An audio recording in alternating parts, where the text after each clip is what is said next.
ওই জিবরিল মিকাইল একদিন জিজ্ঞাসা করছে, মা জালা আরাকা তাবকি, যেদিন থেকে আপনাকে দেখতেছি চোখে পানি কেন? কখনো পানি ছাড়া তো দেখি না। চোখে পানি টল টল টল টল করতে থাকে, মাঝে মাঝে গড়ায় গড়ায় পড়তে থাকে, এত কাঁদেন কেন? এত কাঁদেন কেন? বসে যেদিন থেকে জান্নাত জাহান্নাম দেখা আসছি, উম্মতের ব্যথা আর চোখের পানি বন্ধ হয় না। উম্মতের জন্য চোখের পানি বন্ধ হয় না। আজকে ওই উম্মতকে আল্লাহ ডাকে। তাইলে আমি বলবো না কেন আব্দুল কাদের জিলানী লিখবে না কেন? চিনেন আব্দুল কাদের জিলানীকে? চিনেন? আরে নাম শুনছেন কোনদিন? পীরানে পীর বড় পীর আব্দুল কাদের জিলানী রহমতুল্লাহ আলাইহি উনি লেখছেন, হায় ওর চেয়ে বড় হতভাগা কেউ নাই, ওর চেয়ে বড় কপাল পোড়া কেউ নাই, ওর চেয়ে বড় নিমক হারাম কেউ নাই, ওর চেয়ে বড় অকৃতজ্ঞ কেউ নাই, ওর চেয়ে বড় নিকৃষ্ট কেউ নাই। আল্লাহ ডাকলো আর আসলো না,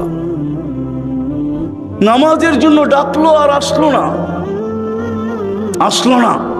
বলে নিকৃষ্ট কেন বলছে আব্দুল কাদের জিলানী রহমতুল্লাহ আলাইহি?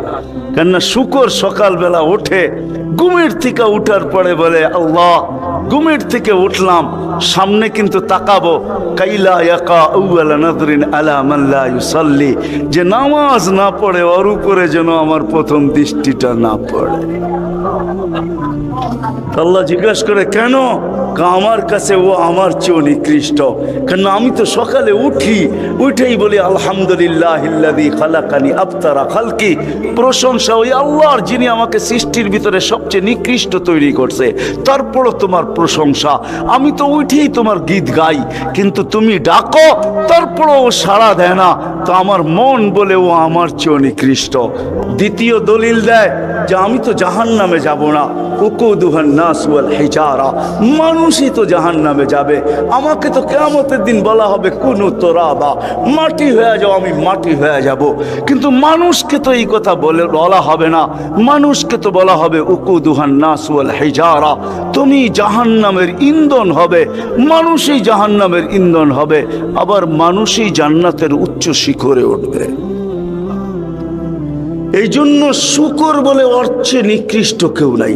তো আব্দুল কাদের জিলানী পীরানে পীর বড় পীর আব্দুল কাদের জিলানী রহমতুল্লাহ আলাইহিও বলেন যে অর্চে নিকৃষ্ট কেউ নাই। এই জন্য যদি বুঝে আইসা থাকে, কথা আগে নেওয়ার আগে, শেষ করার আগে এইখানেই প্রতিশ্রুতি নিতে চাই যে আজকে যারা এই মজমায় আসি, দুকে হাত রাইখা ওয়াদা করব যে আজকের পরে, বিশেষ করে যুবকরা, যে আজকের পরে আর আমি কোনোদিন নামাজ ছাড়বো না। ওয়াদা, বিলকুল ওয়াদা, তাইলে আগে চলতে পারি।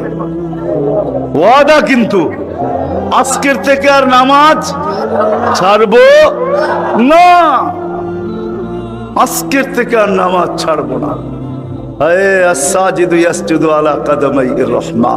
সেজদাকারী আল্লাহর কুদরতি। আলী রাদিয়াল্লাহু তাআলা আনহু বলছেন, তুরিদু আন তাতাকাল্লাম মা আল্লাহ, তুমি চাও আল্লাহর সাথে কথা বলবে? হায় হায়, আমি তো বলি মুসা আলাইহিস সালাম কথা বলতে গেলে 4টা শর্ত ছিল। 4টা। কয়টা? তুর পাহাড় হইতে হবে, এছাড়া কথা বলতে পারতেন না। কি উলামা বলে কি সত্য না মিথ্যা? হ্যাঁ না ঘরে বয়ে বয়ে বিছনায় কথা বলতে পারতেন? তুর পাহাড় হইতে হইতো, গেলেই জুতা খুলতে হইতো। সময় নির্ধারিত ছিল। কি ছিল? এই সময় আসলে কথা হবে, নাইলে হবে না। আবার কথার সীমা রেখা ছিল, আজকে এতটুকু বলবে, বাকিটুকু কালকে, আর বেশি বলা যাবে না।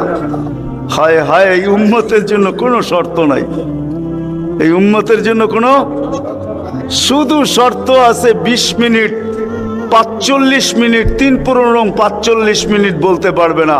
সূর্য উঠতেছে তখন, সূর্য ডুবতেছে তখন, আর সূর্য যখন ঢলতেছে তখন 15 মিনিট করে 45 মিনিট। এছাড়া সারা দিন কথা বলতে পারবে, ইচ্ছা হোক। এই জন্যই আলী রাদিয়াল্লাহু তাআলা আনহু বলেন, তুমি চাও আল্লাহর সাথে কথা বলতে, ফালতুসাল্লি, তাহলে নামাজে দাঁড়াও। লিআন্নাল মুসাল্লি ফাইন্নাল মুসাল্লি ইউনাজি রাব্বা, নামাজি আল্লাহর সাথে কথা বলে। আল্লাহ সুযোগ দিছে, আবার আল্লাহ কথা বলে, কোনো শর্ত নাই। ছোট ছোট বাচ্চা হাফেজ হয়ে গেল, দেখলেন এ যদি সারাদিন কোরআন পড়তে থাকে তা আল্লাহ বলে কোরআন আল্লাহর কালাম। কি হ্যাঁ, আপনি সূরা ফাতিহা পড়েন, এটা কি ফাতিহা? হ্যাঁ, আলহামদ পড়তেছেন আপনি? না না না, আল্লাহ আপনার সাথে কথা বলতেছে, কেন এটা আল্লাহর কালাম। আলী রাদিয়াল্লাহু তাআলা বলে, তুমি চাও আল্লাহ কথা বলো, ফালিতাতলুল কুরআনুল কারীম। উলামাদেরকে জিজ্ঞাসা করেন, উজু না থাকলেও কোরআন মুখস্থ পড়া যায়, যায় না? হ্যাঁ, শুধু নাপাক হইলে পড়া যায় না, ঠিক না? নাপাক ছাড়া বাচ্চা থেকে বাচ্চাও যদি সারাদিন পড়তে থাকে আল্লাহ নিষেধ করবে না। শেষ করে যদি আবার শুরু করে আল্লাহ নিষেধ করবে না। আল্লাহ বলবে তুই এক সময় ক্লান্ত হয়ে যাবি, কিন্তু আমি কথা বলতে বলতে ক্লান্ত হব না, আমি তো বলতেই থাকবো। বিদায় মেরে দোস্ত, আজকের থেকে নামাজ ছাড়বো না, পাক্কা ওয়াদা। যুবকরা কি বলে? যুবকরা সবচেয়ে বেশি আমার যুবকদেরকে দরকার। যুবকরা যদি নামাজি হয়ে যায়, চলো মনে উঠলো বলেই দিই, তুমি জানো না যুবক সেজদায় কি রাখা আছে? যুবক যখন সেজদায় যায় সুবহান রাব্বিয়াল আলা বলে, আলা সুবহান রাব্বিয়াল আলা, আল্লাহ উপর থেকে চিৎকার দিয়া বলে সাব্বাহতানি সাব্বাহতুক, তুই আমাকে পবিত্র বললি আর তুই অপবিত্র থাকবি, এটা হইতে পারে না। তুইও পবিত্র, গুনাহ মাফ। আলাইতানি ফাআলাইতুক, তুই আমাকে মহান বললি আর তুই মহানত্ব পাবি না, এটা হইতে পারে না। তুইও মহান। বলে আল্লাহ কেমন মহান? বলে তোর জন্য আরশের নিচে গ্যালারি এখনই ঠিক করতেছি, তোকে আরশের নিচে আমি ছায়া দিব, ও একটা গ্যালারি দিব তোকে। হ্যাঁ, সুপার ডিলাক্স গ্যালারি, যেখানে তুমি বসবে যা চাবে তা পাবে, খাইতে থাকবে আর হিসাব কিতাব দেখতে থাকবে।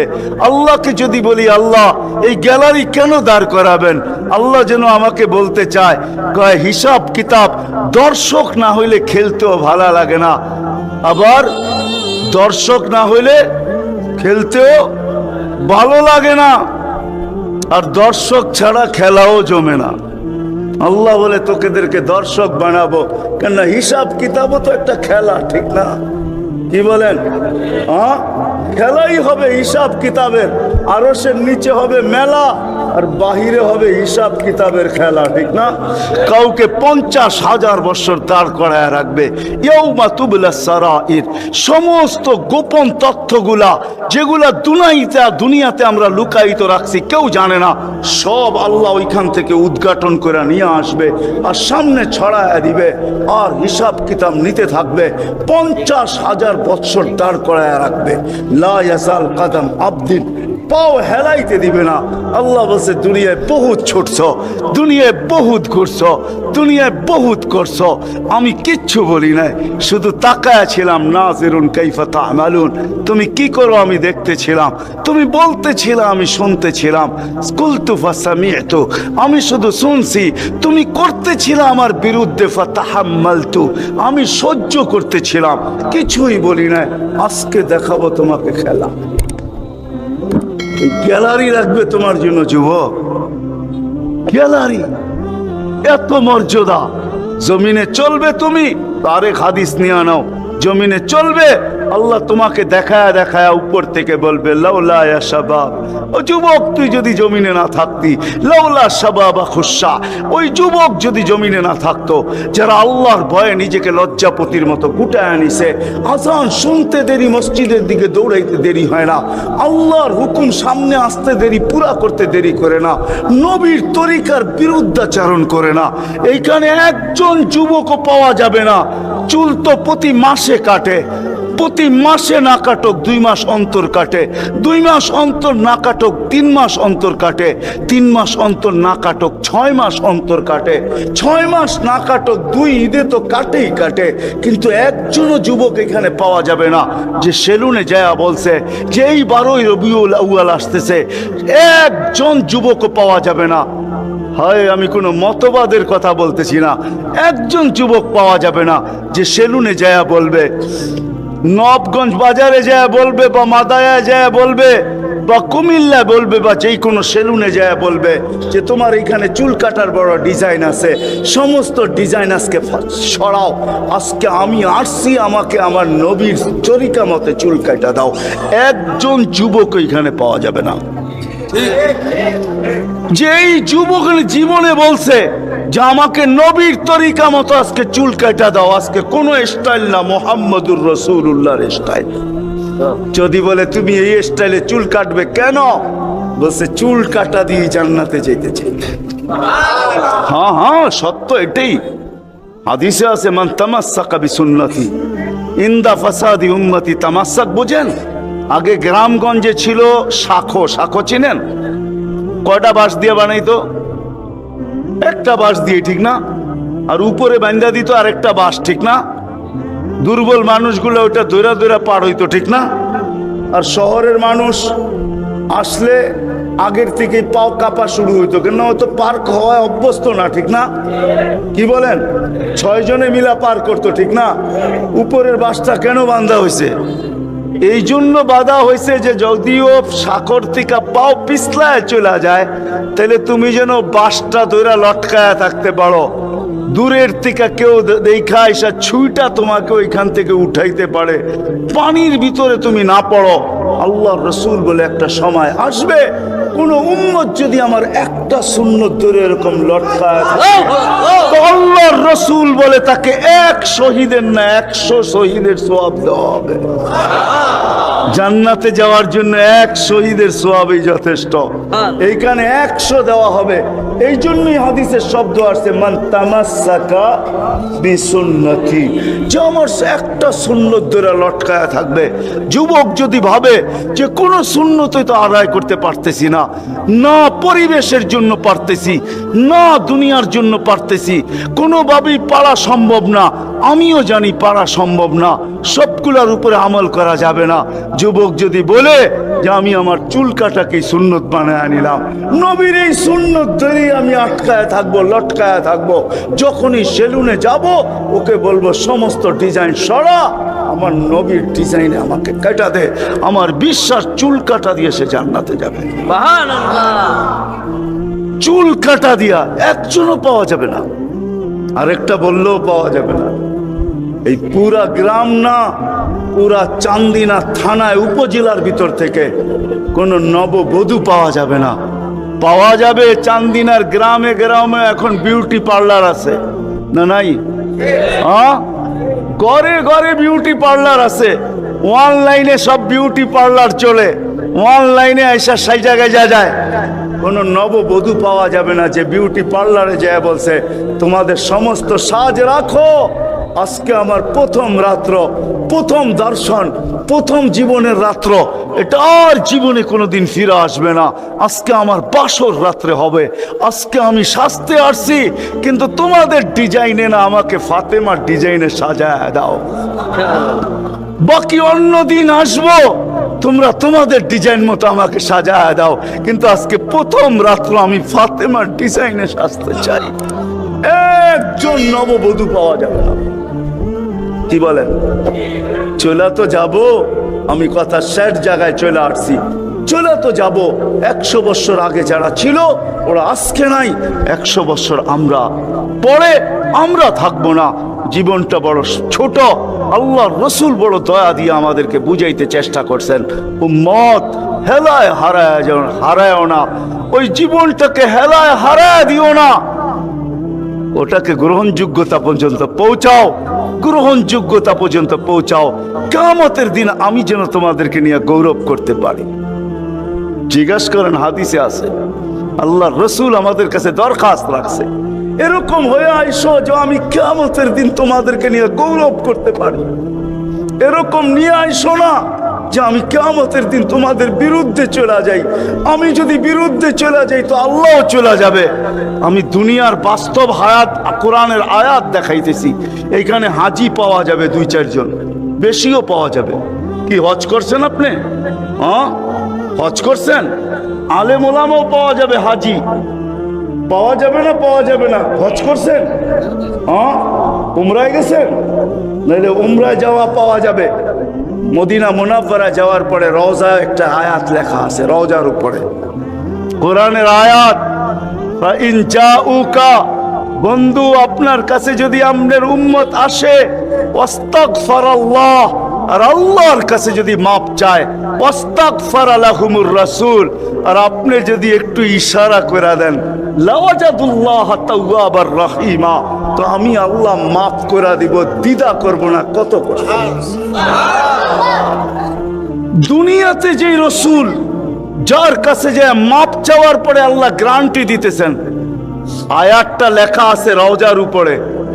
বিশ্বাস না হলে বাড়িতে যায় যুবকদেরকে বলতেছি সার্চ দিও রসুলের রওজা, দেখবে এই আয়াতটা এখনো লেখা আছে ওইখানে। ফাইন জাউকা ওয়াস্তাগফিরাল্লাহ ওয়াস্তাগফারা লাহুমুর রাসূল লাওয়াজাদুল্লাহ তাওয়াবার রহিমা। দুনিয়াতে আল্লাহর রসুল হা করে দিলে আল্লাহ মাফ করে দিবে।